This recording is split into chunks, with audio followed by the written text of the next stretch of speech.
They told you the world rewards kindness, humility, and a warm heart. They lied. Look closely at the people who hold the real keys, the CEOs who can sign or end careers with a pen stroke, the politicians who shape laws for millions, the quiet billionaires who can change the market with a single call. Are these people winning because they're the most generous, the most forgiving, the most emotionally open? Or because they've learned to think 5 moves ahead, smile only when it serves them, and strip their decisions of anything that smells like sentiment? The world doesn't respect the overly warm. It studies them, manipulates them, and eventually uses them. Warmth makes you predictable. Coldness makes you dangerous. And in America, the land of negotiations, lawsuits, and survival of the most prepared danger is leverage. This is not about becoming cruel. It's about becoming untouchable, the kind of person who can walk into any room from a Wall Street board meeting to a small-town political rally and instantly shift the temperature without saying a word. Because here's the brutal truth: life will not protect you just because you mean well. No one is coming to rescue you. No right time is going to arrive. The victim mindset is a poison that convinces you your suffering is special and that the world owes you empathy. It doesn't. Pain, betrayal, humiliation. These are not reasons to stop. They're your raw materials. And when you learn to refine them into strategy, you stop playing the game as a participant and start controlling it as an architect. If you want to survive in a country where the loudest voice often drowns out the wisest, you need more than intelligence. You need precision. You need patience. You need to become a cold genius. And this is where that transformation begins. Most of your life, the message has been the same. Be kind, be helpful, be humble, be patient. Maybe your parents said it. Maybe a teacher drilled it into you. Maybe you believed that if you played fair and treated people well, life would meet you halfway. But look around. Is that what's happening? Are the most generous, selfless, and openly emotional people the ones leading nations, building empires, or rewriting the rules? Or do you see something different, that the ones at the top are not the warmest, but the sharpest? They think in layers, calculating outcomes before a single move is made. They don't flash every thought or emotion. They let silence do the heavy lifting. They smile when it opens doors, not when it feels good. The world doesn't reward warmth. It takes advantage of it. In a country built on competition, contracts, and constant negotiation, warmth without strategy is a liability. And here's the sting: warmth makes you predictable. Predictable people are easy to control, easy to corner, easy to discard. Coldness, on the other hand, breeds uncertainty, and uncertainty is power. This is not about becoming cruel or unfeeling. It's about becoming untouchable, someone whose presence demands recalculation from everyone in the room. Someone who can walk into a high-stakes meeting in New York, a tense courtroom in Chicago, or a backroom political deal in D.C., and shift the atmosphere without raising their voice. Because no matter how much you want to believe otherwise, life doesn't play by the rules you were taught. There is no safety net for the overly trusting. No rescue team for the emotionally transparent. Every time you lead with unfiltered warmth, you hand your playbook to people who may not have your best interest at heart. The first step to becoming a cold genius is accepting this truth without resentment, without nostalgia for the way you wish things were. You cannot influence a game you don't understand. And you cannot survive in a game you refuse to play. The world will keep moving with or without you. The only question is whether you'll keep standing where you are or step forward, colder, sharper, and infinitely harder to touch. No one is coming to save you. Not the friend you've always been there for. Not the boss who promised to look out for you. Not the family who says they love you but flinch when it costs them something. The world is not built to protect you. It is built to move forward, and it will move forward with or without you. Waiting for rescue is the slowest form of self-destruction. The victim mindset is seductive. It whispers that your suffering is special, that your pain makes you different, that because you've been wronged, the world owes you a break. But here's the truth. Pain doesn't make you special. It makes you human. And if you let it, it will also make you weak. Every day you hold on to the story of what happened to you. You give that moment, that betrayal, that loss, the power to define you. You hand your enemies the keys to your identity. Cold geniuses see this for what it is, a trap. They don't wait for circumstances to improve. They don't waste breath demanding fairness. They adapt. They redesign the board. Pain, betrayal, and loss are not reasons to stop. They are raw materials, fuel for strategy. The victim reacts emotionally, replaying the hurt, posting their heartbreak online, telling the same story to anyone who will listen. The cold genius studies the event like evidence in a criminal investigation. They ask, "What did I miss? What will I never allow again?" The answers become armor. This shift isn't comfortable. It means letting go of the identity you've built around being wronged. It means admitting that no matter how unfair it was, you can't change what happened, but you can control what comes next. And that control doesn't come from sympathy. It comes from precision. The moment you stop identifying with your suffering, you strip it of its hold on you. You stop being a character in someone else's story and become the author of your own. That's the first transformation into a cold genius killing the victim before the world finishes the job. Most people treat failure like a permanent scar. They wear it on their face, in their voice, in the way they walk into a room. It becomes part of their identity, a sad badge they point to when they want understanding. But a cold genius refuses to romanticize failure. They don't see it as a reason to slow down. They see it as a reason to sharpen. Every setback is not a tragedy, it's a case file. They examine it like a detective at a crime scene. What patterns did I miss? What signals did I ignore? Where did I move too fast? Where did I hesitate too long? This process is not emotional. It's forensic. Betrayal is no longer a wound. It's a map of the enemy's behavior. Humiliation is no longer shame. It's data on human weakness. Even heartbreak becomes a classroom teaching lessons no book can cover. This is the difference between someone who stays broken and someone who becomes unbreakable. The broken person keeps asking, "Why me?" The cold genius asks, "How do I make sure this never happens again?" It's not about denying the sting of loss. It's about refusing to let that sting dictate your next move. If you were fired, don't drown in bitterness. Document every factor that made you replaceable and erase them one by one. If a partner cheated, don't waste months plotting revenge. Dissect the behavior's blind spots and vulnerabilities that allowed it. Then fortify yourself so thoroughly that betrayal becomes nearly impossible. This mindset is brutal because it forces you to look inward. It demands you strip away excuses and face your role in your own downfall. But here's the reward. Every failure, every humiliation, every moment you wanted to disappear becomes another layer of armor. Over time, you stop fearing loss because you know you can turn any loss into leverage. You stop fearing betrayal because you've studied it enough to see it coming before it lands. This is the essence of the cold genius approach, turning life's sharpest knives into weapons you control. And when you walk with that kind of arsenal, the world stops looking at you as prey. It starts looking at you as a threat. In a world that runs on power, people who operate on emotion are playing with loaded dice, and they're not the ones holding them. Emotion feels noble. It feels authentic. But in high-stakes arenas, whether that's a billion-dollar negotiation, a courtroom battle, or a personal confrontation, emotion is a liability disguised as strength. It makes you predictable. And predictability is the death of influence. The average person argues to be understood. They fight to prove their point. They plead for fairness from systems designed to protect those already in control. The cold genius doesn't waste breath on any of it. They understand that the moment you fight emotionally, you surrender the frame of the conversation. You become reactive, easy to manipulate, easy to steer. That's why they never play for emotional relief. They play for positioning. Transformation doesn't happen in a public meltdown. It happens in silence. While others post cryptic messages on social media, spill their pain into the ears of anyone who will listen, or seek validation from people with no stake in their future, the cold genius is upgrading in the dark. They are building armor.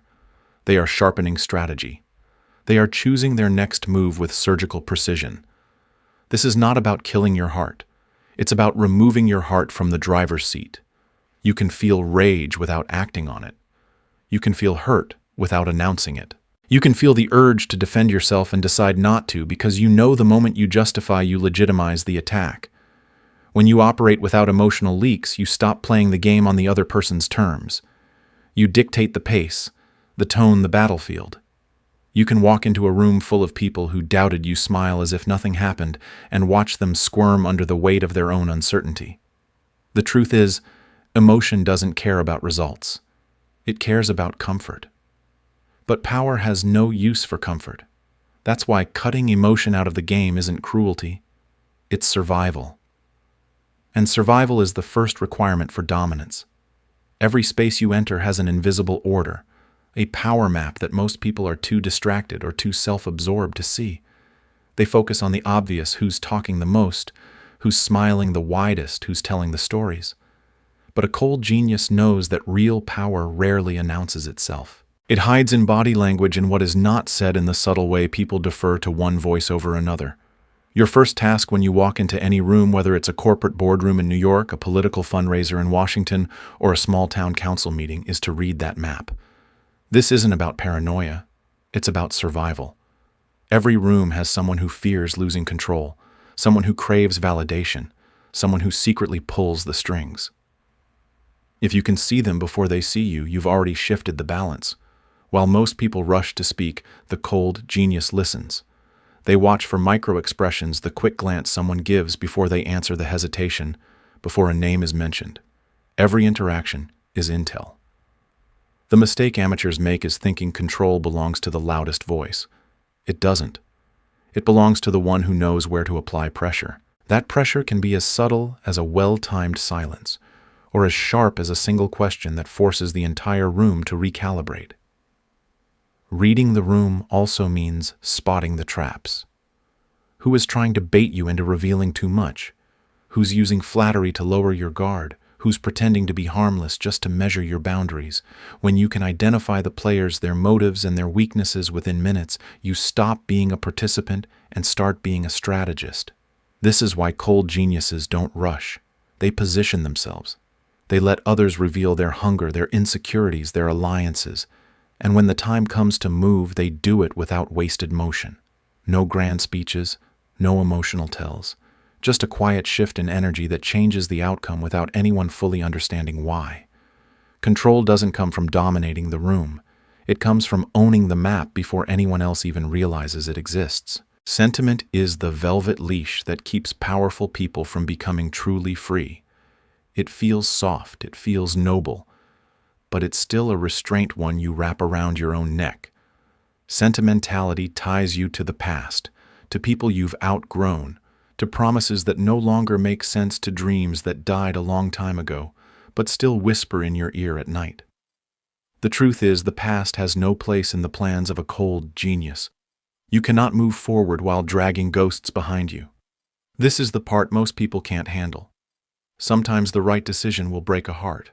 Sometimes it will be your own. You may have to walk away from someone who once saved you. Let go of a love that once set your soul on fire, or end a partnership that once built your fortune.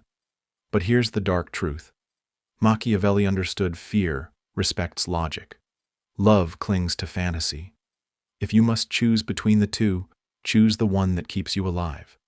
The danger of sentiment is that it clouds judgment. It convinces you to keep explaining yourself to people who've already decided to misunderstand you. It traps you in negotiations with those who've already chosen betrayal. Every minute you spend preserving an emotional bond that undermines your future is a minute stolen from your rise. Cutting sentiment doesn't mean you stop caring. It means you refuse to let care dictate your moves. You can love someone and still recognize they no longer belong in your inner circle. You can appreciate the past without letting it handcuff your future.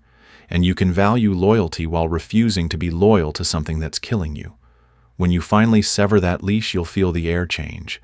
You'll become unpredictable, unreachable. People won't know how to sway you because they can no longer pull on your heart to control your head. That's when you step into a different kind of freedom, the kind where your decisions serve only your mission, and your mission no longer bends for anyone's comfort. Emotional discipline isn't about shutting off your feelings. It's about mastering them so completely that no one can use them against you. Most people let their emotions lead them like a leash. Anger pulls them into arguments, guilt drags them back into toxic relationships, excitement makes them spill secrets, and fear keeps them frozen. Every reaction becomes a tell. Every tell becomes leverage, and before they realize it, someone else is driving their decisions. A cold genius breaks that chain. They still feel anger, but they don't broadcast it. They still feel attraction, but they don't let it cloud their judgment. They still feel fear, but they treat it like a signal, not a command. Emotional discipline is the difference between acting when you choose and reacting when someone else chooses for you. It starts with silence.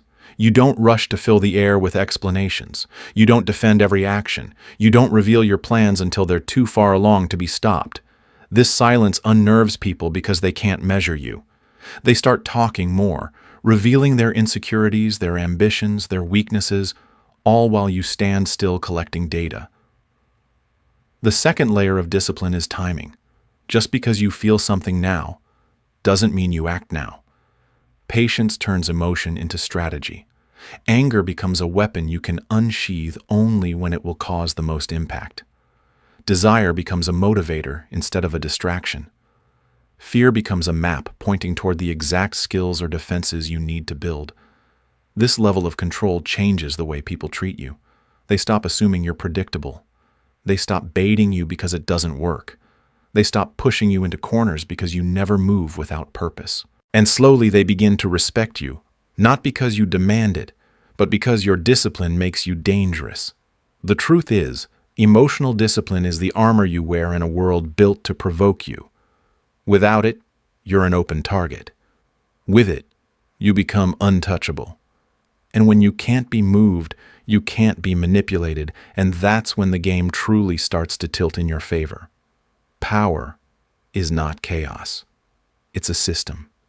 And like any system, it has rules, patterns, and predictable outcomes, but only for the people who take the time to study it.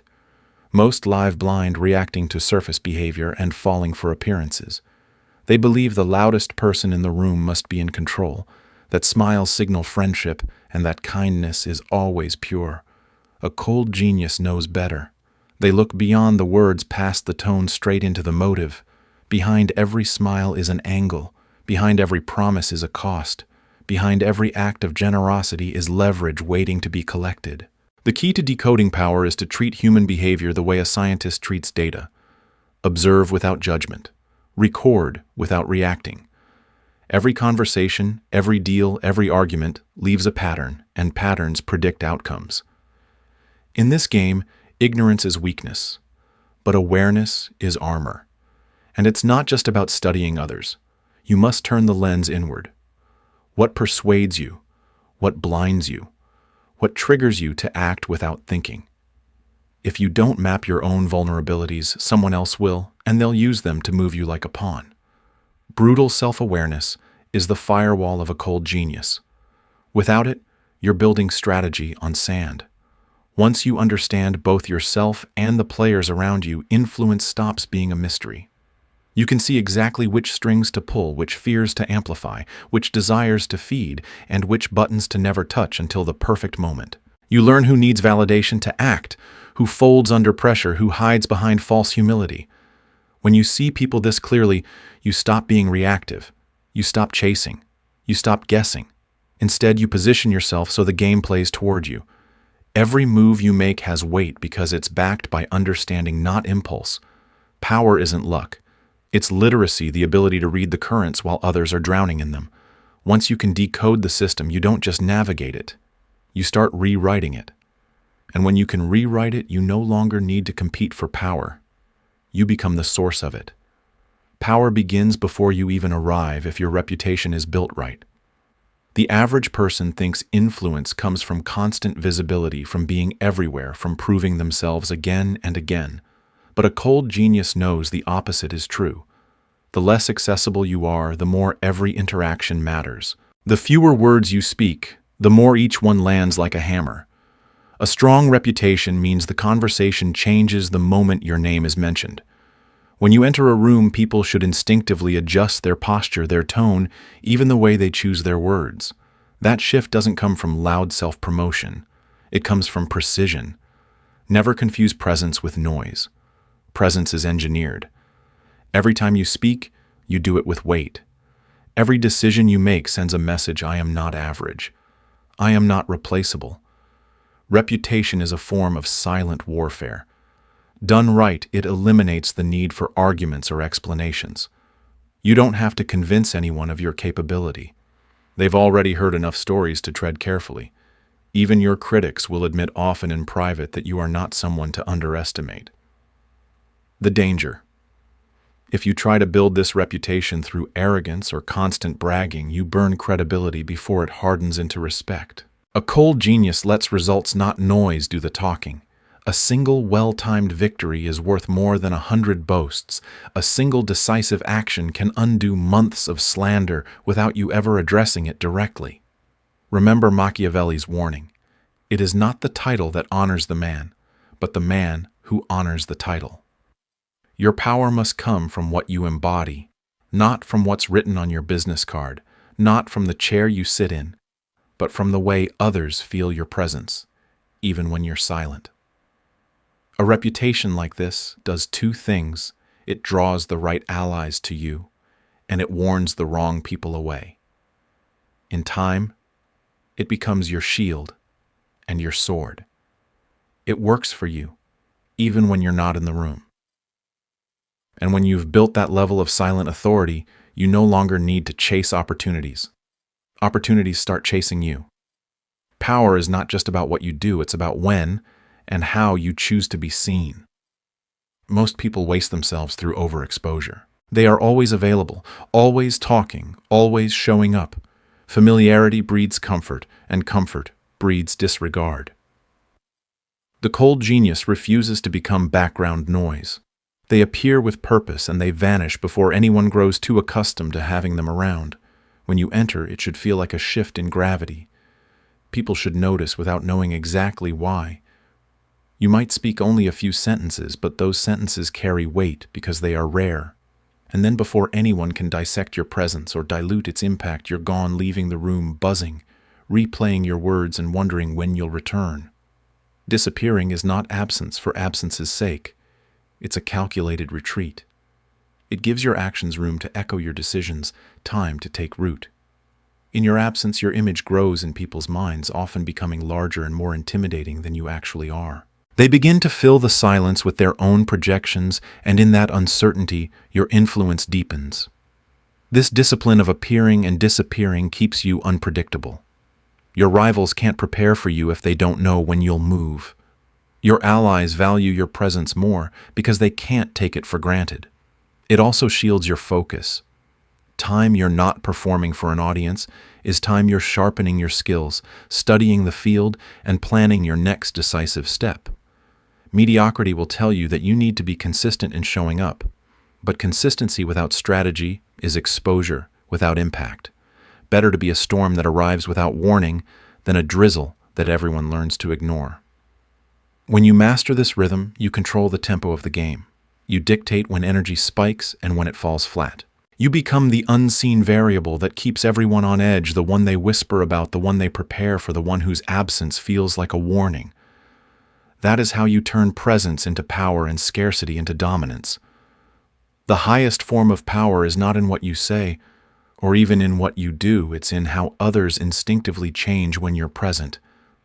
This is the point where your influence stops being a performance and starts becoming an atmosphere. People measure their words more carefully. They rethink their offers. They prepare twice as hard because they know you'll be in the room. That quiet recalibration is the mark of true authority. You don't reach this point by demanding respect. You reach it by becoming someone whose presence carries weight without explanation. The cold genius never floods the room with noise. They let silence speak first. They don't announce their standards. They embody them so consistently that others can feel when those standards are being met or violated. When people adjust themselves for you, it means they've internalized the risk of underestimating you. It's no longer about whether they like you. It's about whether they can afford to misstep in your presence. That shift doesn't happen overnight. It's built through a history of precise actions, unshakable composure, and a refusal to react emotionally when provoked. But here's the power move most people miss. Once you've created this psychological gravity, you don't overuse it. You let it work in the background. You let the tension simmer without forcing it. The less you try to control people directly, the more they self-regulate under the invisible pressure of your standards. And when you do act, when you finally speak, when you finally decide it hits with disproportionate force, it's not just your words that move them. It's everything they've been feeling in your presence up to that moment. This is also where your reputation becomes self-sustaining. People begin to warn others about you. They frame you as someone not to cross, someone whose disapproval carries real consequences. That means you no longer have to push as hard. The environment pushes for you. When others start adjusting themselves before you even open your mouth, you've stopped chasing power. Power is now orbiting you. And that is when the game moves entirely in your favor. The cold genius is not born, they are forged. Piece by piece they shed what makes most people predictable, the need for approval, the urge to explain the habit of moving emotionally. What emerges is a person who feels everything, but shows nothing, who turns betrayal into strategy, rejection into refinement, and pain into precision. They are not detached because they are numb. They are detached because they refuse to let feelings dictate their future. By now, you no longer chase validation. You no longer broadcast your wounds to prove you've survived. You no longer measure your worth by how loved you are, but by how little you need to be understood. Every decision is stripped of guilt, unnecessary loyalty, and the comfort-seeking reflex that keeps most people stuck. You act with surgical clarity, knowing that the right move may hurt in the short term, but will solidify your position in the long run. In this final form, you've become unreadable. Rivals can't anticipate you because your moves aren't driven by ego or revenge, they are driven by calculation. You've stopped reacting to noise and started shaping the entire environment around you. When you speak, people lean in. When you act, the game shifts. When you disappear, your absence is felt like a warning. The cold genius is not loud, they don't need to be. Their reputation does the heavy lifting, spreading through whispers, stories, and subtle warnings. Their presence carries the weight of inevitability, the sense that no matter what others try, you've already accounted for it. And here is the paradox: by removing warmth as an obligation, you've created space for something more dangerous, pure, unfiltered dominance. Not dominance for its own sake, but as a byproduct of total self-mastery. You've reached the point where chaos doesn't rattle you, opposition doesn't tempt you into rash moves, and victory is not a surprise, it's an expectation. You are no longer in the game to prove yourself. You are the game. And those who once underestimated you now move with caution because they know in the presence of a cold genius, every mistake is fatal. The core lesson of the cold genius philosophy is simple but uncompromising in a world driven by competition perception and leverage emotions must serve you, not rule you. Life will not reward you for being endlessly available, for explaining yourself to people who've already decided not to understand you, or for clinging to relationships and ideals that slow your progress. The people who rise are those who can read a room, see through motives, and act with precision, even when the decision hurts in the short term. The message here isn't about becoming heartless. It's about mastering emotional discipline so you can move with clarity instead of impulse. It's about recognizing that pain, betrayal, and failure are not setbacks to dwell on. They are data points to be studied and turned into strategy. You learn to cut the leash of sentiment, to position yourself with intention, and to let your reputation carry weight before you even speak. In practical terms, this means setting boundaries that protect your focus, learning to be comfortable with silence, and knowing when to appear and when to disappear. It means training yourself to see beyond words into the fears, desires, and vulnerabilities that truly drive people, and guarding your own with the same vigilance. If you take one thing from this, let it be this: power doesn't always go to the loudest voice or the most talented hand. It goes to the mind that refuses to be manipulated, the one that can adapt without losing focus, and the one that treats life not as a series of random events, but as a game with patterns to be mastered.